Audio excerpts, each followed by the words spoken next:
The American space program. For 25 years and 55 manned flights, it seemed as close to perfect as mankind can get. January 28, 1986.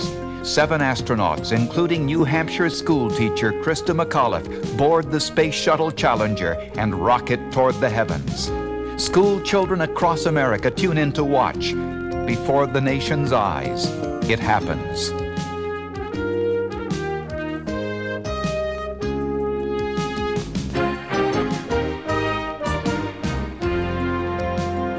The crew is killed, the spacecraft destroyed. It was the worst disaster in the history of spaceflight. This is a story of the Challenger Disaster, of the 7 heroes who died and the nation that mourned them, of the investigation that shook a proud organization to its roots and revealed the flaws that led to tragedy. And finally, it is a story of a dream reborn, America's triumphant return to space. Through it all, ABC News was there. Watch now the original ABC News broadcasts of a great TV news story, from disaster to discovery, the Challenger explosion and the rebirth of America's space shuttle. From ABC News, great TV news stories with Peter Jennings, David Brinkley, Sam Donaldson, Steve Bell, Lynn Scher, and the worldwide resources of ABC News. It's long been a goal of our space shuttle, the program to someday carry citizen passengers to space. Until now, we hadn't decided who the first directing NASA to begin a search in all of our elementary and secondary schools and to choose as the first citizen passenger. NASA has chosen that was made today. And the winner, the teacher who will be going into space, Christa McAuliffe. Is that you? It was. But when the 36-year-old Concord, New Hampshire high school teacher heard Vice President Bush call her name, she didn't feel much like herself. It's not often that a teacher is at a loss for words. I know my students wouldn't think so. The words she finally found were praise for the 9 other finalists she beat out in the competition to become the first American teacher in space. When that shuttle goes, they might be one body. But there's going to be 10 souls that I'm taking with me. Thank you. That's great. Christa McAuliffe's joy was celebrated by her husband and 2 children back in Concord. Her 8-year-old son, Scott, seemed especially pleased. She's going to bring one of my frogs up. So I can at least tell my friends that my frog went up. Ignition and liftoff. After months of preparation, Christa McAuliffe will board the Space Shuttle Challenger next January 22nd and lift off into Earth orbit, something she's dreamed about since youth. When she left her classroom behind for a semester of space training, 37-year-old Christa McAuliffe temporarily traded 12 years of teaching for a new kind of learning. Listen to her description of the airplane ride that simulates zero gravity. As you peak that parabola at the top, you have about 20 or 30 seconds of weightlessness, and all of a sudden, just like Peter Pan, you start flying up, and it was just unbelievable. That's the enthusiasm that's made her a favorite of students at Concord High School in New Hampshire. This is where the Boston-born social studies teacher lives with her husband and 2 children, and where she put together her winning lesson plan. It's clear from her NASA application that Christa McAuliffe took special care to relate her classes here at Concord High School to what she calls the real world. Her philosophy of teaching, she wrote, stresses community activities. The economics class finds out how local construction projects impact the city. Law classes visit the local courts. She can take very complex concepts and simplify them, but not water them down, and she makes all her students understand things, but in an interesting manner. She was explaining like the assembly line process, and she went into this story about when she used to package Twinkies on the assembly line. And I mean, I just laughed so hard, but I'm not gonna forget it. That's also what helped her application stand out among the 11,000 NASA received. When she reported to NASA's Johnson Space Center in Houston, she was poked and prodded and outfitted and observed. She's a sort of a risk taker. She does the unusual, the way she runs a class, and she's not afraid of things. She lives life. She's not afraid of it. Teachers are always prepared. And while she taught history and economics, her students figured out there was something else on her mind, too. Even on the quizzes, she'd throw in an extra credit quiz about what are the 5 names of the space shuttle. So we always knew her interest in space was high. McAuliffe's crewmates have graded her well, acknowledging theirs will always be known as the teacher mission. And she hopes the lesson about space travel on the shuttle will not just be for youngsters. People actually, adults have asked me, how many stops is that shuttle going to make? Bring me back a moon rock. It's the kind of misinformation Christa McAuliffe wants to correct. And it's why the high school teacher from New England won't be watching the next space shuttle launch. She'll be on it. Lynn Scher, ABC News, Concord, New Hampshire. Good morning, everyone. There appears to have been a very serious accident involving the Space Shuttle Challenger. The launch took place just a few moments ago from Cape Canaveral. It had been delayed 4 times. It appeared to be a good launch at the point of departure from the pad at Cape Canaveral. There had been, as we said, previous delays of 4 different attempts. This was the 4th one. It had been delayed a couple of hours by ice, by a faulty gauge. Then it appeared everything was good for a launch, but shortly after the launch, there was an explosion. We have a tape now, a replay of the launch of the Shuttle Challenger this morning. 104%. This was shortly after the launch, we'll throttle down to 65%. Which took place shortly after 11:30 Eastern Time. It appeared that all was going well until there was a massive explosion in space. NASA has confirmed that there was an explosion with the capsule, the shuttle itself. Aboard this flight, of course, the first teacher in space, Christa McAuliffe from New Hampshire. Also aboard the flight, pilot Mike Smith, Commander Dick Scobie, Judy Resnick, and there it is. There you see that massive explosion in space. Obviously a very serious accident. Let's listen to Mission Control.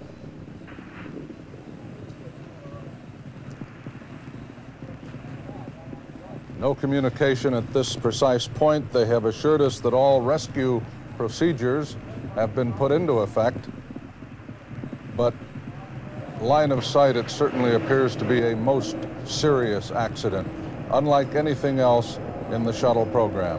John Quinones at Cape Canaveral. Here looking very carefully at the situation. John, what do we know?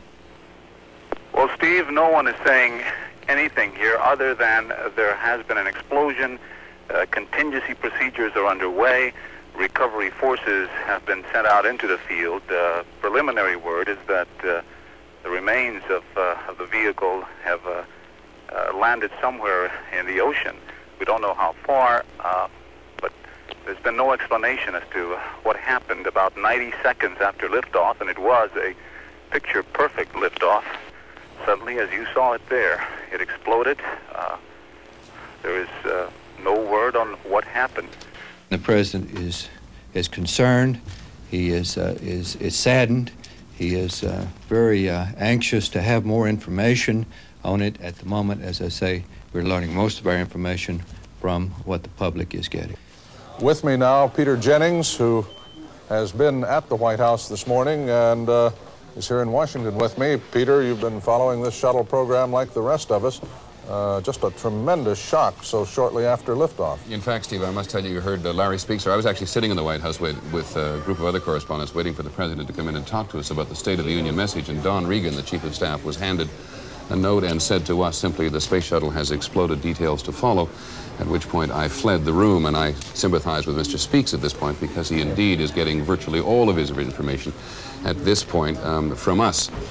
They gathered for what turned out to be their last meal at 6:48 this morning, the ceremonial breakfast. For months, they had trained together. Astronaut Ellison Onizuka from Hawaii, the star of this mission, New Hampshire school teacher Christa McAuliffe, pilot Michael Smith, mission commander Dick Scobie, astronauts Judith Resnick and Ronald McNair, and payload specialist Gregory Jarvis. After 3 days of delays, they appeared tired, but quickly rejuvenated by applause as they headed for the launch pad. Scobie, followed by mission specialist Judy Resnick, John McNair, and pilot Mike Smith, followed by Christa McAuliffe, teacher in space, and Ellison Onizuka, and payload specialist Greg Jarvis. Final preparations before liftoff. The ground crew gives McAuliffe an apple for the teacher, and wishes of good luck. Initially, liftoff was scheduled for 9:38 this morning, but again there were problems. A hard freeze overnight left ice on the launch pad, a 2-hour delay, and then NASA discovers a faulty fire detector on board the shuttle, another hour's delay while it's replaced. Finally, the liftoff was set for 11:38. A crowd of some 500 spectators, including 18 visiting school children from McAuliffe's hometown of Concord, New Hampshire, waited anxiously and then counted down.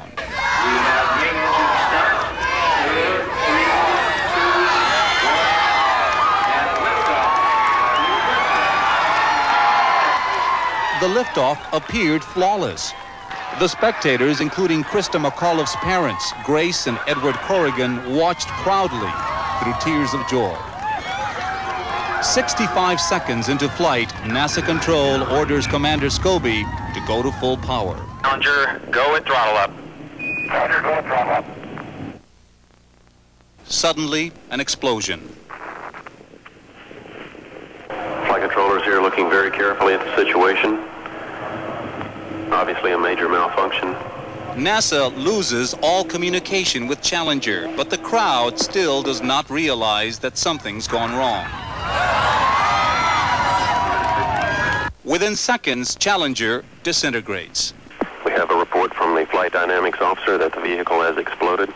For the spectators and Christa McAuliffe's parents, joy turns to confusion, worry, and a realization of tragedy. The $1.2 billion spaceship, its 7 crew members, and their satellite payload disappear. I thought the flight was going fine. And then I heard them say major malfunction. And then the person beside me said it's exploded. And it was, I couldn't speak. It was... Within minutes, emergency rescue teams parachuted in, converging on a search area 18 miles east of Cape Canaveral. Debris continued to fall for 50 minutes and more, and obviously you can't send aircraft and ships into an area where debris is falling, where they themselves may be endangered. Late this afternoon, after 6 hours of searching, NASA reports they found no survivors. These searches have not revealed any evidence that the crew of Challenger survived. Tonight, NASA and Cape Canaveral are in mourning. It was going to be a very big day in Christa McAuliffe's hometown of Concord, New Hampshire, and especially at the high school where she taught. ABC's Jay Shadler was there.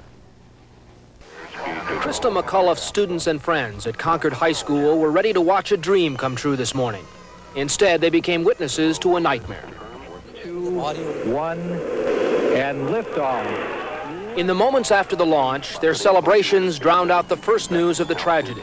But the clamor turned to quiet as this picture burned itself into their memories. Reports from the flight dynamics officer indicate that the vehicle apparently exploded and that impact in the water.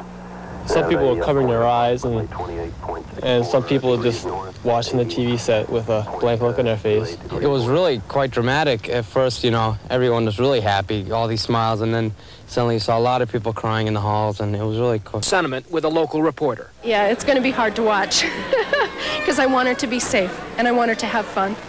Now the public celebration had turned into private mourning and shock. She was a part of us. She was part of a family. And just like, if your sister or brother died, she'll be remembered. It was a hell, just a hell.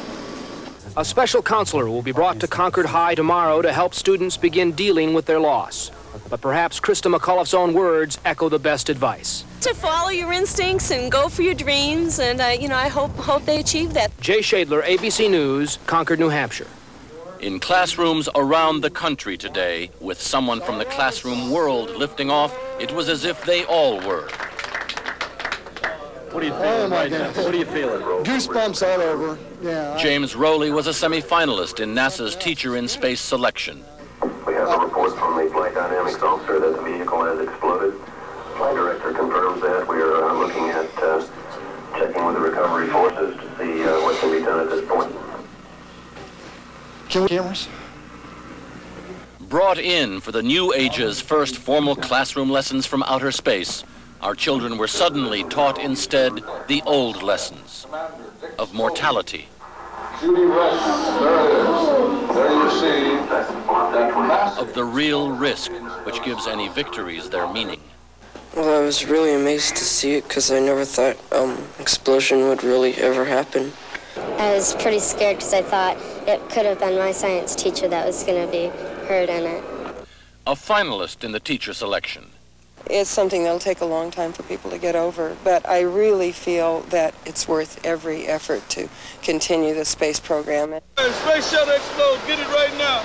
In the streets and stores across America today, that same feeling in the gut we had known before. Well, I think it's very tragic. I think it's the most tragic thing since the death of Kennedy himself. I got the same sick kind of feeling that I used to get when I was in Vietnam.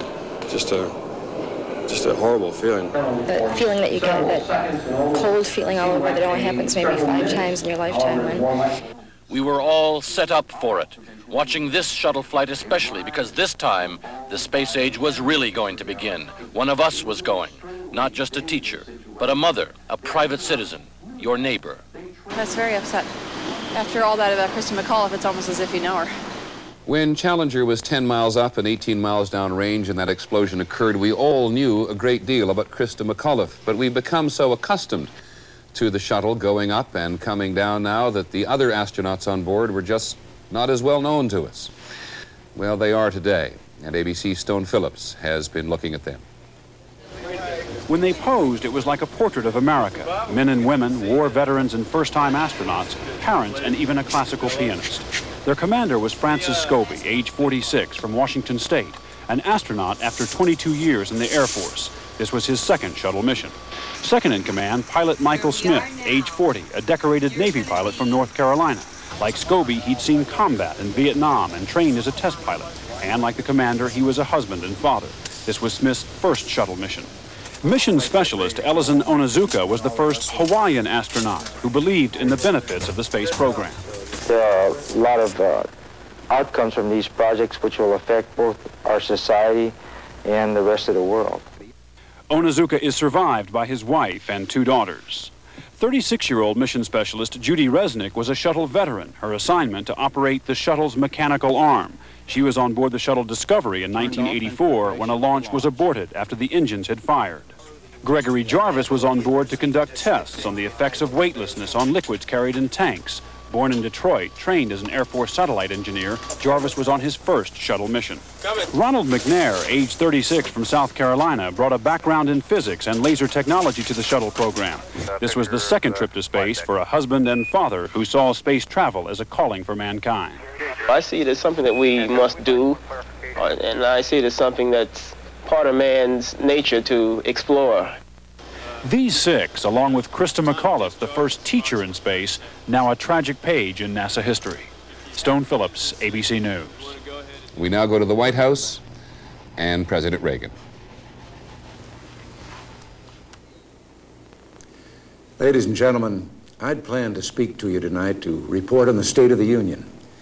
But the events of earlier today have led me to change those plans. Today is a day for mourning and remembering. Nancy and I are pained to the core by the tragedy of the Shuttle Challenger. We know we share this pain with all of the people of our country. This is truly a national loss. 19 years ago, almost to the day, we lost 3 astronauts in a terrible accident on the ground. But we've never lost an astronaut in flight. We've never had a tragedy like this. And perhaps we've forgotten the courage it took for the crew of the shuttle. But they, the Challenger 7, were aware of the dangers, but overcame them and did their jobs brilliantly. We mourn 7 heroes: Michael Smith, Dick Scobie, Judith Resnick, Ronald McNair, Ellison Onizuka, Gregory Jarvis, and Christa McAuliffe. We mourn their loss as a nation together. The families of the 7, we cannot bear, as you do, the full impact of this tragedy. but we feel the loss, and we're thinking about you so very much. Your loved ones were daring and brave, and they had that special grace, that special spirit that says, give me a challenge, and I'll meet it with joy. They had a hunger to explore the universe and discover its truths. They wished to serve, and they did. They served all of us. We've grown used to wonders in this century. It's hard to dazzle us. But for 25 years, the United States space program has been doing just that. We've grown used to the idea of space, and perhaps we forget that we've only just begun. We're still pioneers. They, the members of the Challenger crew, were pioneers. And I want to say something to the school children of America who were watching the live coverage of the shuttle's takeoff. I know it's hard to understand, but sometimes painful things like this happen. It's all part of the process of exploration and discovery. It's all part of taking a chance and expanding man's horizons. The future doesn't belong to the faint-hearted. It belongs to the brave. The Challenger crew was pulling us into the future, and we'll continue to follow them. I've always had great faith in and respect for our space program, and what happened today does nothing to diminish it. We don't hide our space program. We don't keep secrets and cover things up. We do it all up front and in public. That's the way freedom is, and we wouldn't change it for a minute. We'll continue our quest in space. There will be more shuttle flights and more shuttle crews, and yes, more volunteers, more civilians, more teachers in space. Nothing ends here. Our hopes and our journeys continue. I want to add that I wish I could talk to every man and woman who works for NASA or who worked on this mission and tell them your dedication and professionalism have moved and impressed us for decades, and we know of your anguish. We share it. There's a coincidence today. On this day, 390 years ago, the great explorer Sir Francis Drake died aboard ship off the coast of Panama. In his lifetime, the great frontiers were the oceans, and a historian later said he lived by the sea, died on it, and was buried in it. Well, today, we can say of the Challenger crew, their dedication was, like Drake's, complete. The crew of the Space Shuttle Challenger honored us by the manner in which they lived their lives. We will never forget them, nor the last time we saw them, this morning, as they prepared for their journey and waved goodbye and slipped the surly bonds of earth to touch the face of God. Thank you.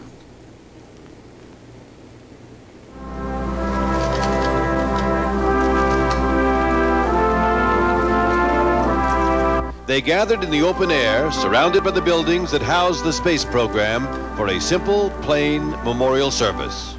We're gathered here today as a family that shares a common dream,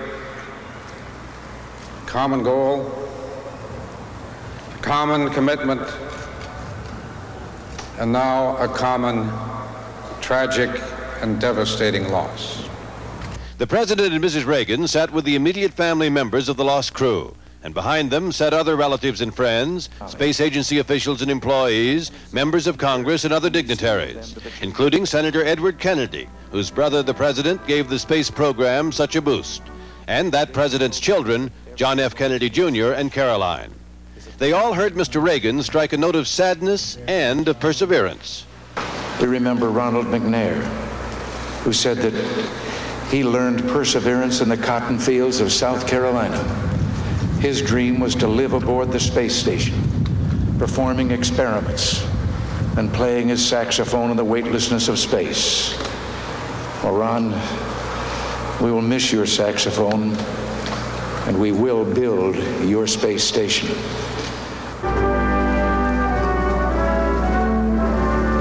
The most emotional moments of the ceremony came at the end, when the Reagans said goodbye to the family members.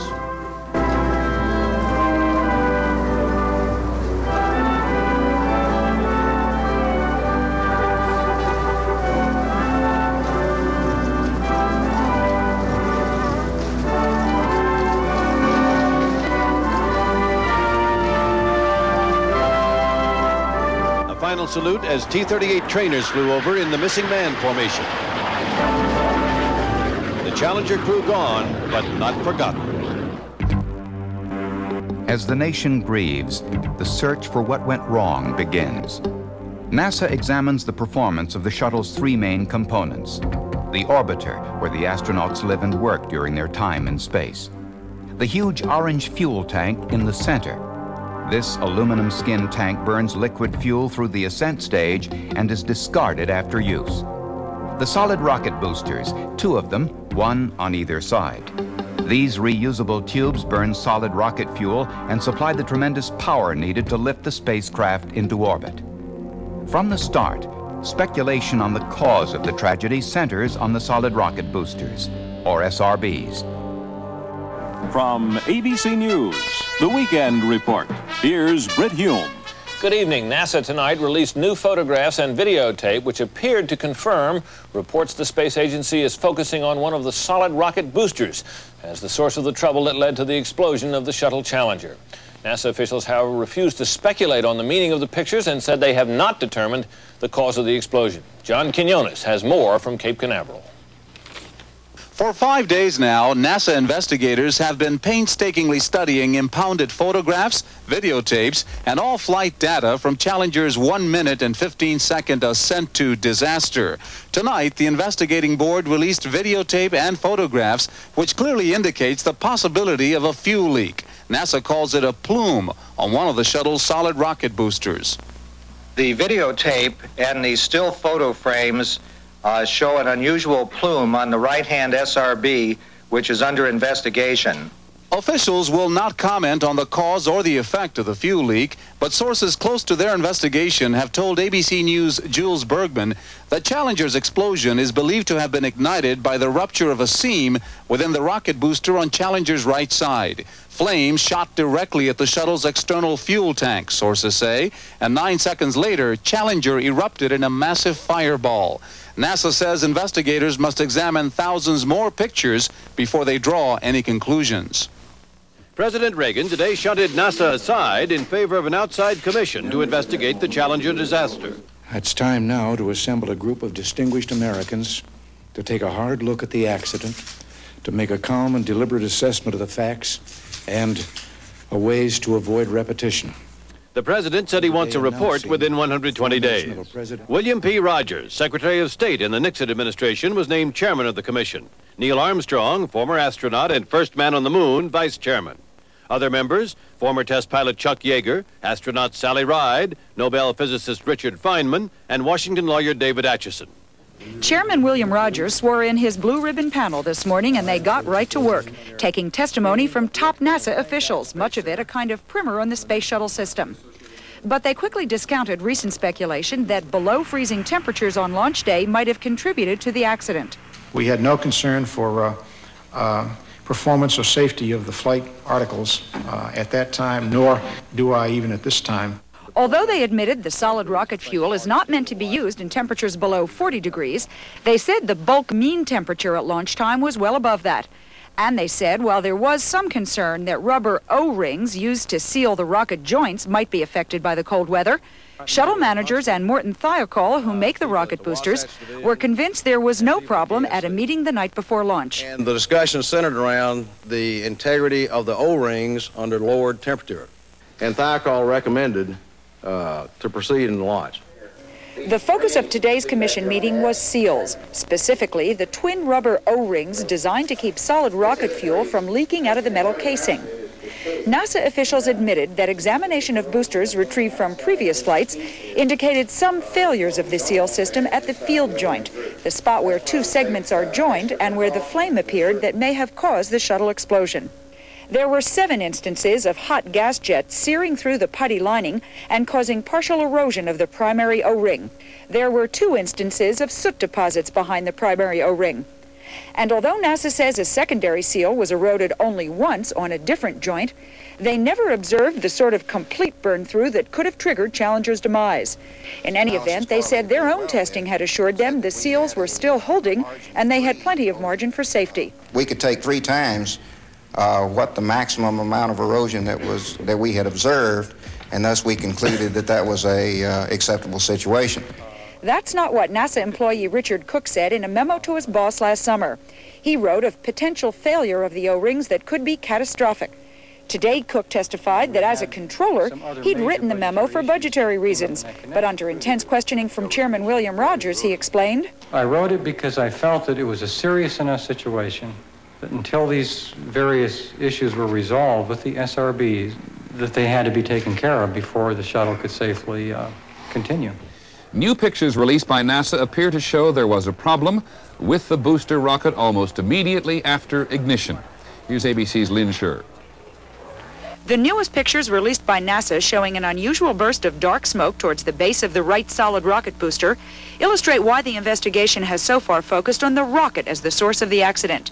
The theory is the intense pressure of the rocket motor at its height 0.6 of a second after ignition broke through the seals of a rocket joint, starting the deadly chain of events. That's one of the issues examined by the Presidential Commission in 15 hours of investigation over 2 days here in Florida. Chairman William Rogers said the panel talked to officials of NASA and Morton Thiokol, the rocket manufacturer. And the group inspected the joint connecting 2 segments of the rocket booster. One commissioner, Nobelist Richard Feynman, said the O-ring failure, quote, looks like the most likely cause at this point.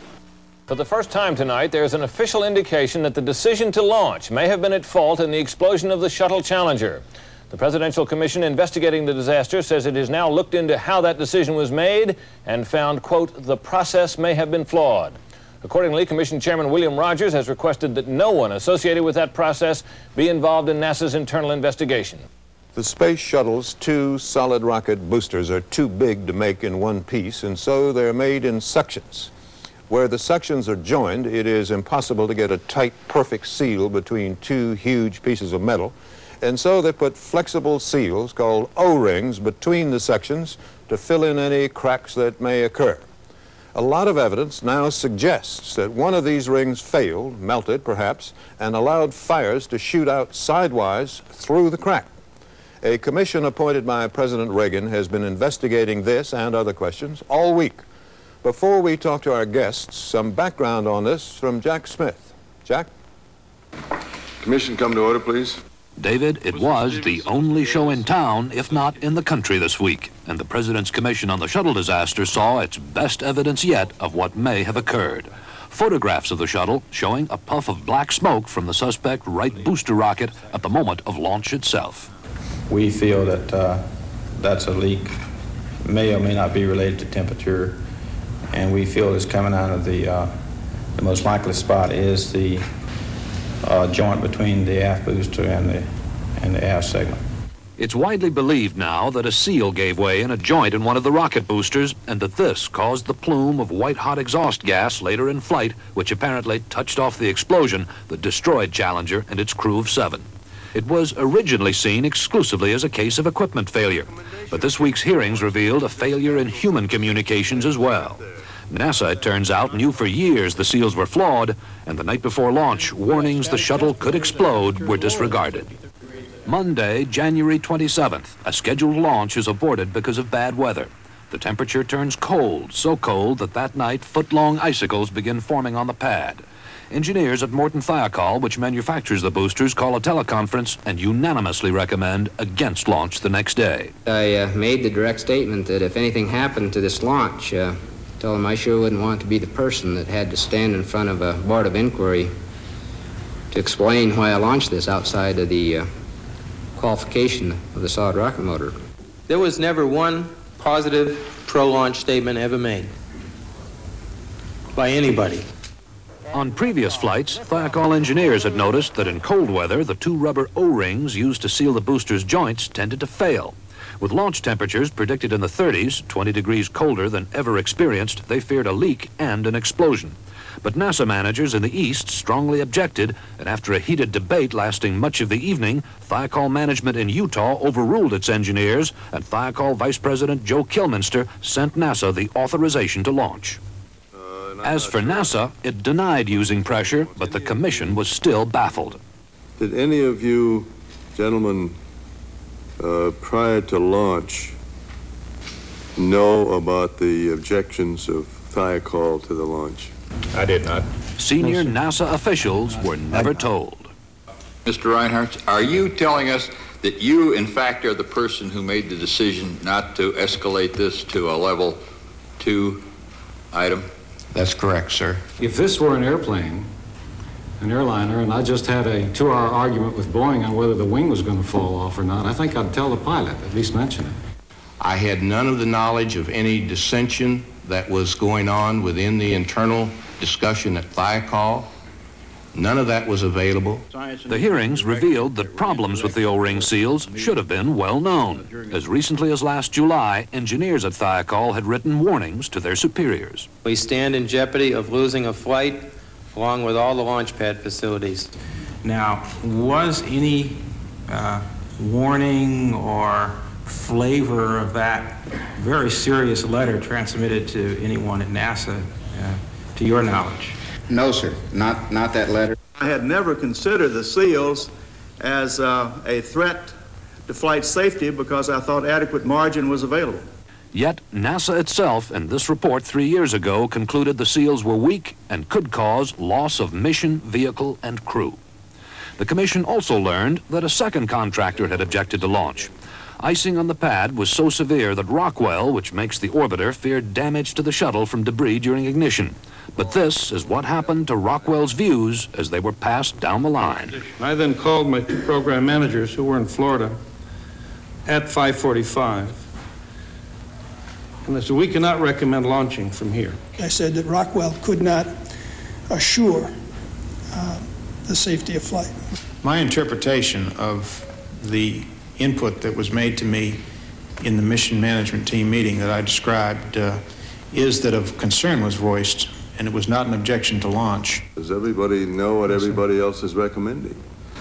Does everybody have the facts? Clearly not. But since NASA's own ICE team later cleared the launch, it was a moot point. However, it was more evidence that something was wrong. You'll remember that I did say at one point that we thought the decision-making process may be flawed. I believe I'm speaking for the whole commission when I say that we think it is flawed. But as the commission members adjourned for the week, the NASA managers whose testimony had so disturbed them seemed wholly unrepentant. I'm not sure what Mr. Rogers means in terms of the decision process being flawed. I do not believe that the decision process that I know and understand to be flawed. I know that the decisions that I made based on the data that we had up to January the 27th and through the launch count up until the liftoff occurred on January 28th, that all the actions were proper. We thought that the problem was acceptable and did not endanger the safety of flight. For the first time today, the only shuttle astronaut on the Presidential Investigating Commission has given an interview on the effects of the disaster. America's first woman in space, Dr. Sally Ride, talked to ABC's Lynn Sher. She has been one of the most active members of the Presidential Commission. But today, Sally Ride spoke out for the first time on her personal reaction to the accident that has halted space flight. I am not ready to fly again now. I think that there are very few astronauts who are ready to fly again now. I think we all believe that it's important for NASA to, number one, understand the problem and dedicate themselves to fixing the problem, and also to just assess other areas of the program and areas within NASA to make sure that there aren't other accidents lurking in the background. Dr. Ride, a 34-year-old physicist, flew on 2 shuttle flights, both on Challenger.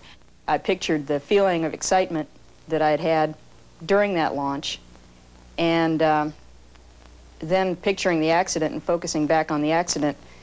When I realized how fast it happened, I guess it sort of hit home to me that during a launch, that's not what you're thinking about. She said she dealt with the potential danger of space travel a year or so before she first went up by weighing the risks and making her decision. By contrast, she said private citizens who have flown on the shuttle, including schoolteacher Christa McAuliffe, may not have had the same opportunity to understand the risks. I think that we may have been misleading people into thinking that this is a routine operation, that it's just like getting on an airliner and going across the country, and that it's that safe. And it's not. Dr. Ride wouldn't discuss the investigation itself, but she admitted that last week's revelations about the flawed decision-making process and the lack of rocket testing affected her. I was disturbed, I think is a good way to put it. NASA officials announced late today that the crew compartment of the ill-fated Space Shuttle Challenger has been located on the ocean bottom off the Florida coast. Astronaut remains are inside the compartment. Lynn Scher has details on this development. Divers from the USS Preserver tentatively identified the crew compartment in 100 feet of water on Friday afternoon. And after family members were notified, the Preserver returned to the site yesterday. A number of subsequent dives confirmed the existence of the crew compartment debris and crew remains. It's all there, one source told ABC News. This was the scene aboard the USS Preserver as it came into port last night. Navy men in dress blues standing guard over a flag-draped container with some of the remains of Challenger's 7 crew members. The ship arrived with no lights and no fanfare after almost a day and a half at sea. Ambulances from nearby Patrick Air Force Base were standing by to transport the contents to a NASA laboratory for identification and analysis. The examinations will be carried out at Cape Canaveral Air Force Station by pathologists from the Armed Forces. A federal investigator today confirmed that the crew compartment of the Shuttle Challenger survived, relatively intact until it hit the ocean. At the Kennedy Space Center in Florida, the investigating team has laid out along a grid the 12 to 14% of Challenger which has been pulled from the ocean floor. And today reporters saw it. Here's ABC's Lynn Scher. The immense explosion that appeared to consume the shuttle within seconds actually left at least part of it free of burns. And investigators now believe that the front part of the orbiter itself, shown here emerging from the cloud, broke free at the moment of the catastrophe. That means Challenger's crew cabin, with 7 astronauts strapped into their seats, likely was intact as it fell to the sea. There is evidence that in this outer shell, the damage that we see would indicate that we had some mass within this outer shell when it struck the water. It didn't float down slowly. And it was not the explosion, but a combination of aerodynamic stress and water impact that finally broke it apart. The optics were deceiving in some regard because it appeared to all of us initially that there was a huge explosion and everything came down in tiny fragments. NASA won't speculate whether the astronauts were alive when their cabin hit the water. But the scenario is the result of 10 weeks of analysis of shuttle debris. The National Transportation Safety Board member on loan to NASA for the analysis pointed out that the entire structure was remarkably free of burning or what he called toasting. We see more evidence of aerodynamic breakup than we do of any blast effect. He also said while the nose cone of the left solid rocket was intact, that of the right was damaged, solid evidence that the damaged right booster crashed into the external tank. The remains of the 7 shuttle astronauts are now at Dover Air Force Base in Delaware. As Lark McCarthy reports, they were flown there yesterday from Cape Canaveral. The long journey of the Challenger crew is almost over. A silent ceremony at Dover Air Force Base echoed with grief and honor for the fallen 7. The remains of Commander Dick Scobie were escorted off first, followed by those of pilot Michael Smith. Smith and Scobie will be buried next month at Arlington National Cemetery. Then came the caskets of the mission specialists, bound for their home states. Ellison Onizuka will be buried in Hawaii, Judith Resnick in Ohio, and Ronald McNair will be laid to rest in South Carolina. The remains of engineer Gregory Jarvis will be cremated and his ashes scattered at sea off the coast of California. The coffin bearing Christa McAuliffe, the New Hampshire school teacher, came last. Funeral plans are being kept private. In a tribute to the 7, a sign read, "Challenger crew, we bid you farewell." As the Challenger investigation continues, key personnel changes are made at NASA. The top managers who disregarded expert objections and decided to launch the shuttle leave NASA or are reassigned. At Morton Thiokol, the 4 vice presidents who failed to heed their engineers' warnings retire or are reassigned.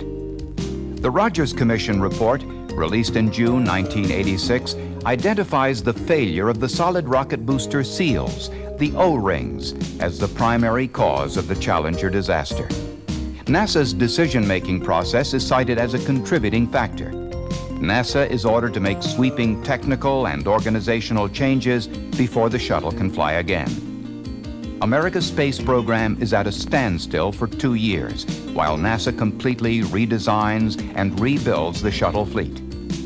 Finally, the Space Shuttle Discovery is scheduled to fly in September of 1988.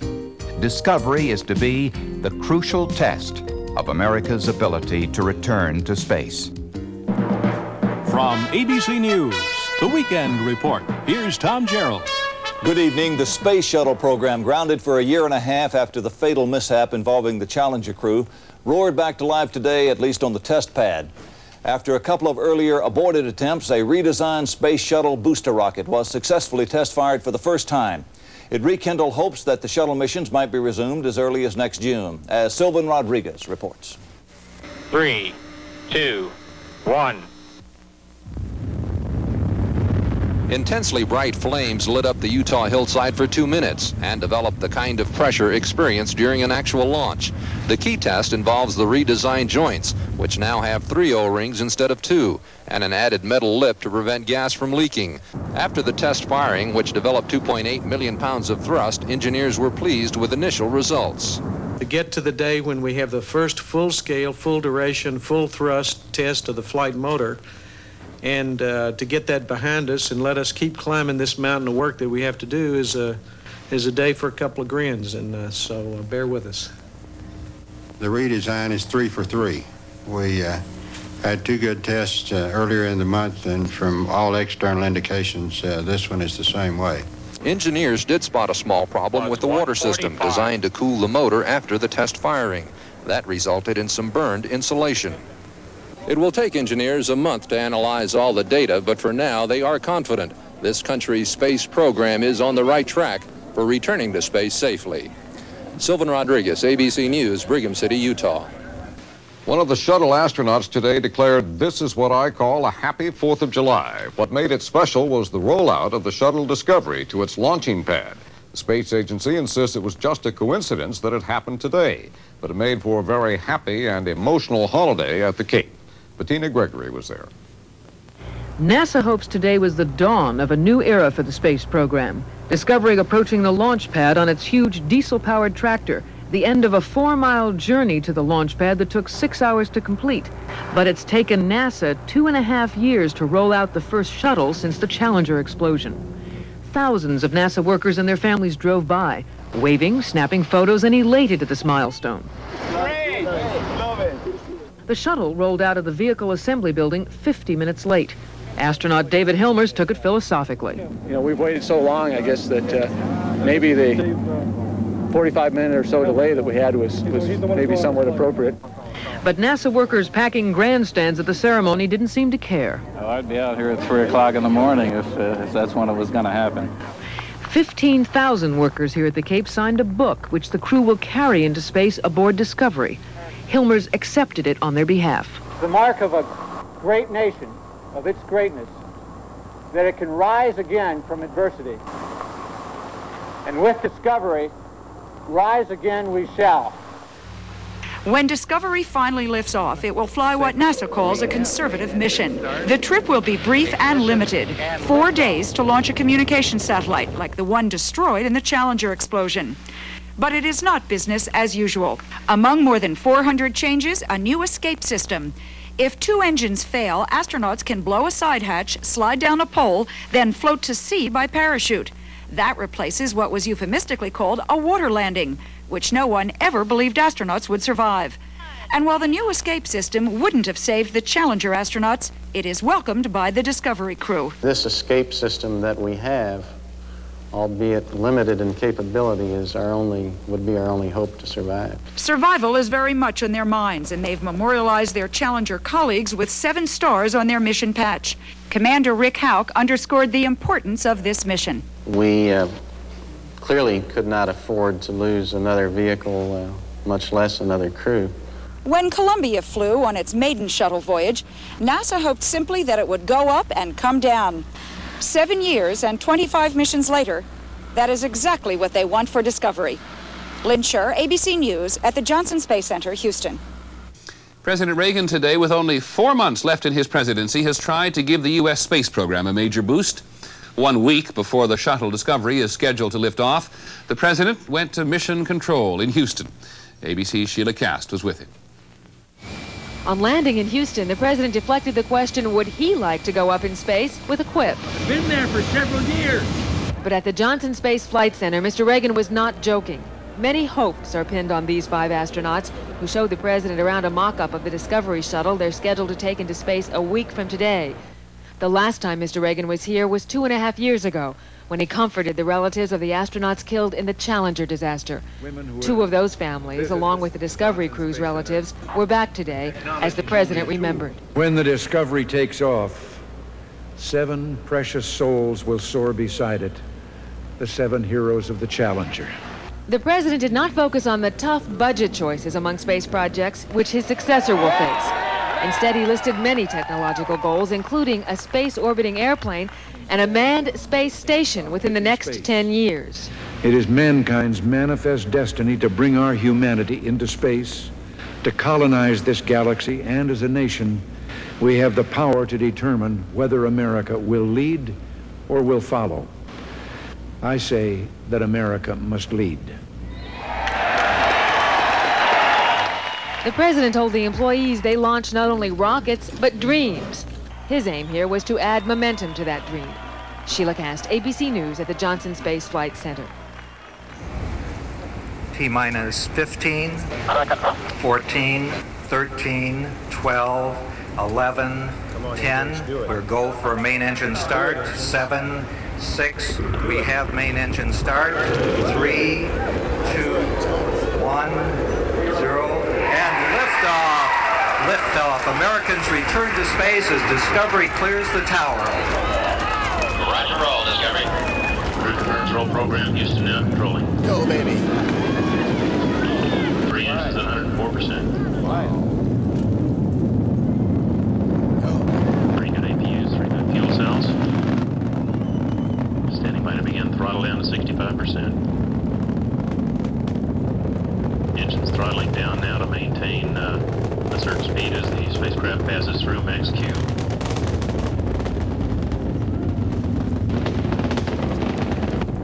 Three engines at 65% now.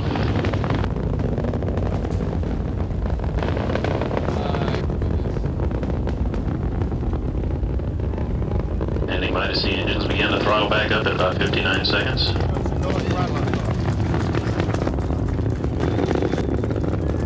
Mark 1 minute, velocity 2,300 feet per second, altitude 5.9 nautical miles, downrange distance 3 nautical miles. Yeah, we say it before, but the anchor booth at the Kennedy Space Center. Discovery, go and throttle up. Maximum speed already. We're through that problem area with the wind. And the next Discovery giving a go at throttle up, 3 engines at 104%. Velocity 3,200 feet per second, altitude 10.8 nautical miles, downrange distance 8 nautical miles. In a little over 2 minutes, those solid rocket boosters ought to have done their job, and that's been one of the key focal points on this mission. Glorious day. Those are the long-range tracking cameras. 25 seconds from solid rocket booster separation. 25 seconds, those outboard rockets will fall off having done their job. 1 minute, 45 seconds, 3 engines at 104%. We've never had better pictures. Major milestone coming up. Velocity 4,800 feet per second, altitude 20 nautical miles, downrange distance 19 nautical miles. Standing by for solid rocket booster separation. There it is. Separate, baby. There they go. Get it. Go. She's on the tank. She's pushing 4,000 miles an hour right now, and that was a key point. Solid rocket boosters Get rid of those solid rocket boosters which caused Challenger's disaster. Someone did their job right. 3 engines still. The launch had a special meaning for some school children in Port St. John, Florida. And ABC's John Quinones went to see them. The children of Challenger 7 Elementary had been anxiously waiting for this day ever since the Challenger explosion. Many of these kids were eyewitnesses to that tragedy. I just fell apart when it blew up. But the children were convinced that today's launch of Discovery would be different. What do you want for the space shuttle today? I want to go. The kids spent hours painting posters, building shuttle models, and writing down in words sentiments of the heart. Dear NASA, hope this launch is a good one, and I hope no one gets hurt going up. I know the Challenger was a giant disaster for the space program. I want to wish the astronauts a good trip. I'm sure everyone here is proud of you because you are very special, all of you. By launch time, the children, now nervous with anticipation, gathered outside their school in the shadow of the Kennedy Space Center. 3, 2, 1, As Discovery painted a picture-perfect liftoff, the children of Challenger Elementary formed one huge pep rally. I knew it'd make it. I didn't have no doubt about it. It's made it, guys! John Quinones, ABC News, Port St. John, Florida.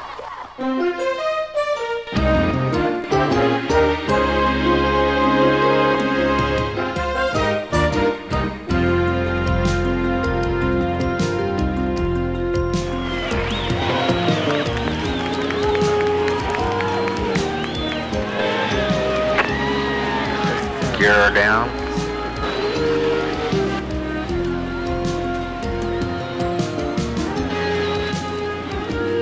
The gear down and locked. The report from Mission Control.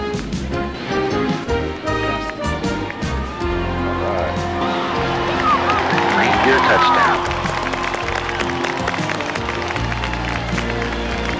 Commander out now, rotating the nose down, standing by for nose gear and touchdown. Come any better.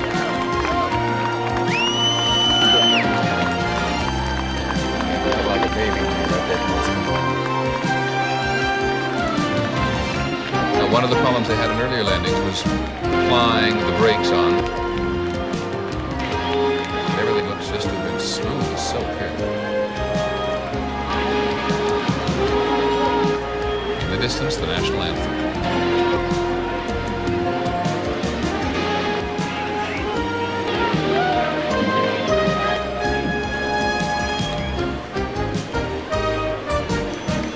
Stop. Roger, we'll stop Discovery. Welcome back. Great inning.